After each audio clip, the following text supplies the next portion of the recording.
ባሳለፍነው በ2016 ዓመተ ምህረት ቤቴ ውስጥ ብዙ መጽሐፍ አስቀምጬ ማንበብ ስለማልችል ሳላነብ አለቀ እያላችሁ ተጨንቃችኋል? ዛሬ የ2016 የዓመቱ የመጨረሻ ቀን ጳጉሜ 5 ነው። በ2016 ጥሩ ነገሮችን እንዲሁም ደግሞ አንዳንድ መጥፎ ነገሮችን አድርጋችሁ አልፋችኋል። አማርኛ ትምህርት ለማወቅ ብዙ ጊዜ ሽታችኋል፣ ፈልጋችኋል።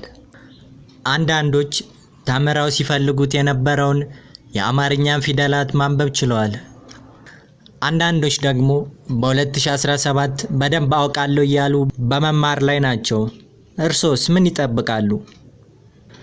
አማርኛን መጽሐፍትን ማንበብ ፈልገው እስከ መቼ ሰው አንብቡልኝ ትላላችሁ?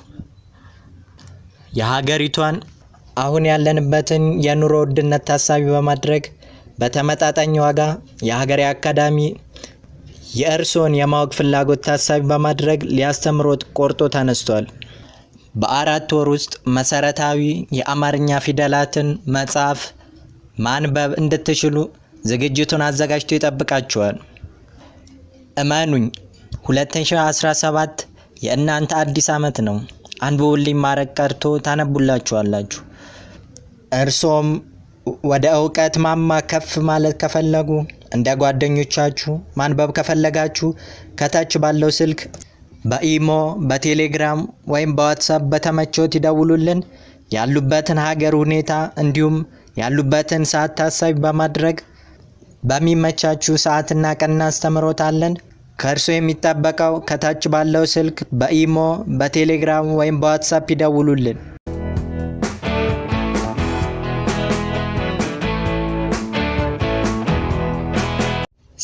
ሰላም ውድ የሀገሬ አካዳሚ ቤተሰቦች በያላችሁበት ሰላማችሁ ብዝት ይበልልኝ። እንደምን አላችሁ? እኔ እግዚአብሔር ይመስገን ደህና ነኝ። በመጀመሪያ እንኳን ለ2017 ዓመተ ምህረት የኢትዮጵያ ዘመን መለወጫ በዓል እንቁጣጣሽ በሰላምና በጤና አደረሳችሁ። በኢትዮጵያም ሆነ በአረብ ሀገር፣ በአውሮፓ፣ በአሜሪካ የምትኖሩ ውድ ኢትዮጵያዊ እህት ወንድሞቼ ለ2017 ያደረሰን አምላክ እናመስግን። ሁላችሁም ኮሜንት ላይ ጻፉልኝ። እንደ ኃጢአታችን ብዛት ሳይቆጥር ለ2017 ያደረሰን አምላክ እናመስግን። ሁላችንም ኮሜንት ላይ ጻፉልኝ። እንኳን ወደ ሀገሬ አካዳሚ የዩቲዩብ ቻናል በደህና መጣችሁ። አማርኛ፣ እንግሊዘኛ ወይም ሂሳብ ለመማር ለማወቅ ከመጣችሁ ሰብስክራይብ በማድረግ ቤተሰብ ይሁኑ። ይሄ ተማሪዎችን ለማሳወቅ በትምህርታቸው ጥሩ ደረጃ እንዲደርሱ ለማድረግ የሚለፋውን የሀገሬ አካዳሚ ሰብስክራይብ በማድረግ እናሳድግ። ለሁሉም እንዲደርስ ሼር ብናደርገው አለማወቅ ይብቃ። ሁላችንም በ2017 ወደ እውቀት ማማ ከፍ እንበል። ዛሬ ደግሞ ከሀ እስከ ፖ ከማወቅ በላይ ትልቅ እውቀት የሚያስገኘውን ሙሉን የአቡጊዳን ትምህርት ይዤላችሁ መጥቻለሁ። አቡጊዳ እያልን ሙሉን 33ቱንም የአማርኛ ፊደላት ተዘበራርቀው እንዴት እንደሚነበቡ አብረን እንመለከታለን፣ አብረን እናነባለን። ይሄን ቪዲዮ ደግሞ ሙሉን ከተከታተላችሁ መጨረሻ ላይ በተማርናቸው ፊደላት ቃላት እየመሰረትን እንጽፋለን፣ እናነባለን። እንዲሁም ደግሞ ይሄን ቪዲዮ ሙሉን ከተከታተላችሁ ማንም አማርኛ አስተማሪ ነግሯችሁ የማያውቀውን አማርኛን ለማወቅ ትልቅ ምስጢር እነግራችኋለሁ። ስለዚህ ቪዲዮን ሙሉ እንድትከታተሉት ለማሳሰብ እንወዳለን። ይሄ ቪዲዮ ለሁሉም እንዲደርስ ላይክ፣ ሼር ማድረግ እንዳይረሳ። እንዲሁም ደግሞ ባሉበት ሆነው በተመቸው ሰዓት መማር ከፈለጉ ከታች ባለው ስልክ በኢሞ፣ በቴሌግራም ወይም በዋትስአፕ ይደውሉልን። በተመቾት ሰዓትና ቀን እናስተምሮታለን። ስለዚህ አሁን በቀጥታ አቡጊዳ ፊደሎችን አብረን እናንብብ። አ ቡ ጊ ዳ ሄ ው ዞ ዞ ው ሄ ዳ ጊ ቡ አ በ ጉ ዲ ሃ ዌ ዝ ዦ ዦ ዝ ዌ ሃ ዲ ጉ በ ገ ዱ ሂ ዋ ዜ ዥ ሆ ሆ ዥ ዜ ዋ ሂ ዱ ገ ደ ሁ ዊ ዛ ዤ ህ ጦ ጦ ህ ዤ ዛ ዊ ሁ ደ ሃ ው ዚ ዣ ሄ ጥ ጮ ጮ ጥ ሄ ዣ ዚ ው ሃ ወ ዙ ዢ ሃ ጤ ጭ ዮ ዮ ጭ ጤ ሃ ዢ ዙ ወ ዘ ዡ ሂ ጣ ጬ ይ ኮ ኮ ይ ጬ ጣ ሂ ዡ ዘ ዠ ሁ ጢ ጫ ዬ ክ ሆ ሆ ክ ዬ ጫ ጢ ሁ ዠ ሃ ጡ ጪ ያ ኬ ሄ ል ሞ ሞ ል ሄ ካ ይ ጩ ጠ ጨ ዩ ኪ ሃ ሌ ም ኖ ኖ ም ሌ ሃ ኪ ዩ ጨ የ ኩ ሂ ላ ሜ ን ኞ ኞ ን ሜ ላ ሂ ኩ የ ከ ሁ ሊ ማ ኔ ኝ ሶ ሶ ኝ ኔ ማ ሊ ሁ ከ ሀ ሉ ሚ ና ኜ ስ ሾ ሾ ስ ኜ ና ሚ ሉ ሀ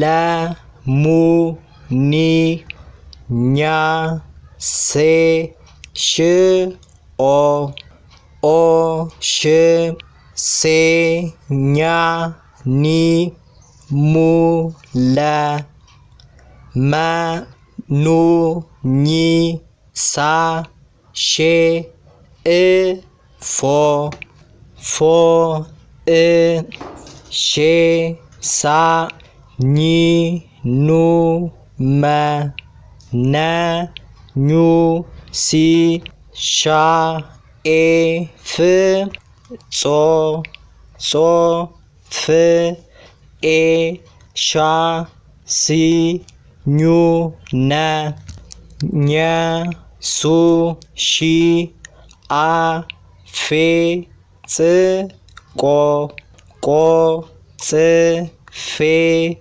አ ሺ ሱ ኘ ሰ ሹ ኢ ፋ ፄ ቅ ሮ ሮ ቅ ፄ ፋ ኢ ሹ ሰ ሸ ኡ ፊ ጻ ቄ ር ሶ ሶ ር ቄ ጻ ፊ ኡ ሸ አ ፉ ጺ ቃ ሬ ስ ቶ ቶ ስ ሬ ቃ ጺ ፉ አ ፈ ጹ ቂ ራ ሴ ት ቾ ቾ ት ሴ ራ ቂ ጹ ፈ ጸ ቁ ሪ ሳ ቴ ች ኖ ኖ ች ቴ ሳ ሪ ቁ ጸ ቀ ሩ ሲ ታ ቼ ህ ጶ ጶ ህ ቼ ታ ሲ ሩ ቀ ረ ሱ ቲ ቻ ሄ ጵ ጾ ጾ ጵ ሄ ቻ ቲ ሱ ረ ሰ ቱ ቺ ሃ ጴ ጽ ፖ ፖ ጽ ጴ ሃ ቺ ቱ ሰ ተ ቹ ሂ ጳ ጼ ፕ ጆ ጆ ፕ ጼ ጳ ሂ ቹ ተ ቸ ሁ ጲ ጻ ፔ ጅ ኦ ኦ ጅ ፔ ጻ ጲ ሁ ቸ ሃ ሃ ፑ ጺ ፓ ጄ እ ቦ ቦ እ ጄ ፓ ጺ ጱ ሃ ጰ ጹ ፒ ጃ ኤ ብ ጎ ጎ ብ ኤ ጃ ፒ ጹ ጰ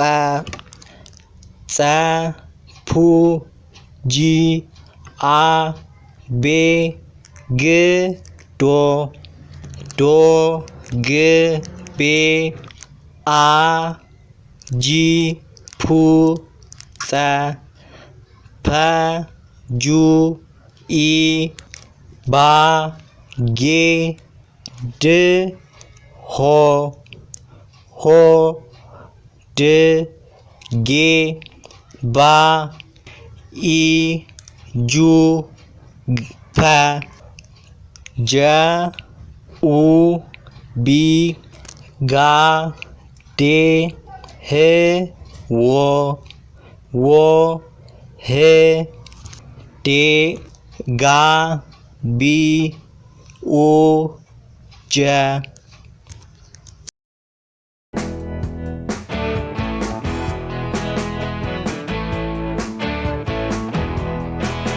ቪዲዮ መጀመሪያ ላይ ሙሉን ከተከታተላችሁ መጨረሻ ላይ አማርኛን ለመጻፍ ማድረግ ያለባችሁን ነገር እነግራችኋለሁ ብዬ ነበር።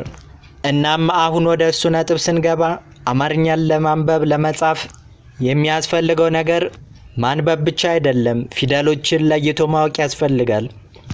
ሀ ሲባል ፊደሉንም ቅርጹንም ድምጹንም ለይቶ ማወቅ ሀን ብቻ ሳይሆን ዛሬ ተማርናቸውን ሁሉንም የአማርኛ ፊደሎችን ድምጻቸውን እንዲሁም ቅርጻቸውን ለይታችሁ እወቁ።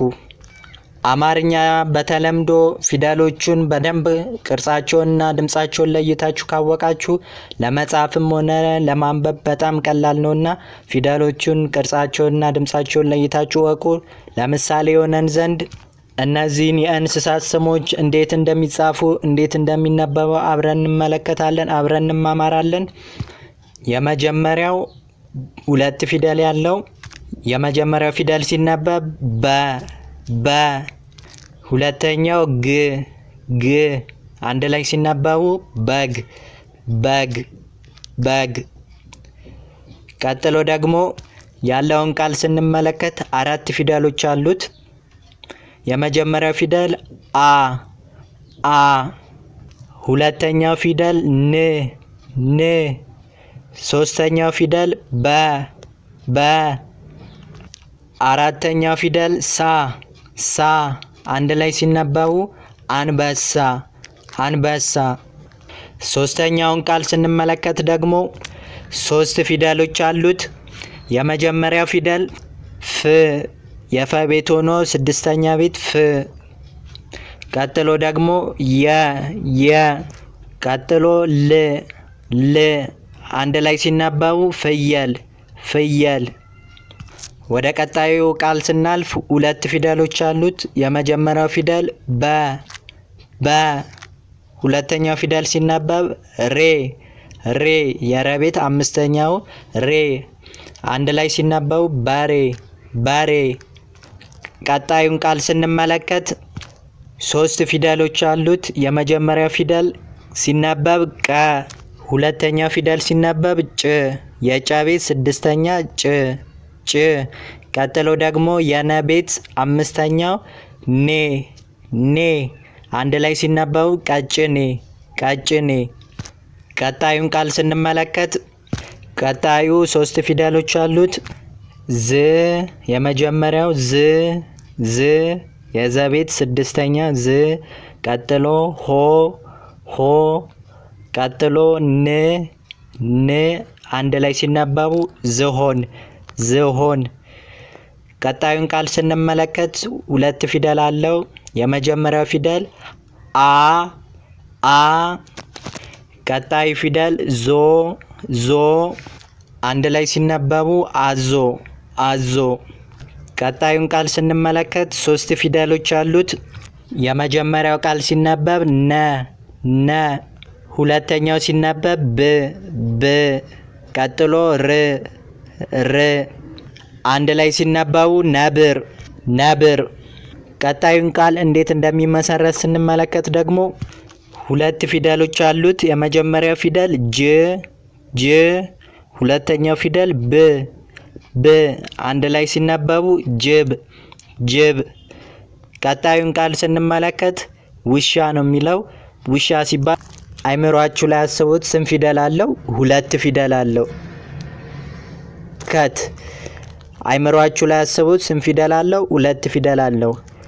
የመጀመሪያው ፊደል ው። ቀጥሎ ፊደል ሻ አንድ ላይ ሲነበቡ ውሻ።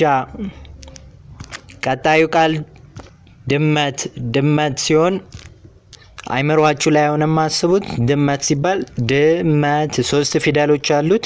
የመጀመሪያው ድ ሁለተኛው መ ሶስተኛው ት አንድ ላይ ሲነበቡ ድመት የሚለውን ቃል ይመሰርትልናል ማለት ነው። ቀጣዩን የእንስሳ ስም ስንመለከት ጦጣ። አሁንም በአይምሯችሁ አስቡት። ጦጣ ሲባል ስንት ፊደል አለው? 2 ፊደሎች አሉት። የመጀመሪያው ፊደል ጦ ሁለተኛው ፊደል ጣ አንድ ላይ ሲጻፉ ጦጣ።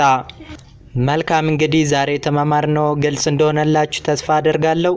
እርሶም ትምህርቱ እንደተመቾት ማረጋገጫ እንዲሆነን ቪዲዮውን ላይክ ማድረግ እንዳረሱ፣ እንዲሁም ደግሞ በየቀኑ በተመቾት ሰዓት መማር ከፈለጉ ከታች ባለው ስልክ በኢሞ በቴሌግራም ወይም በዋትስአፕ ይደውሉልን። እንዲሁም ደግሞ ዛሬ የተማማርናቸውን አይነት ጠቃሚ ቪዲዮዎች እንዲደርሳችሁ ቻናሉን ሰብስክራይብ በማድረግ ቤተሰብ ይሁኑ። ለጓደኞቻችሁም ለወዳጅ ዘመዶቻችሁም መማር ለሚፈልጉ በሙሉ ሼር አድርጉላቸው። በቀጣይ ትምህርታዊ ቪዲዮ እስከምንገናኝ ቸር ሰንብቱ።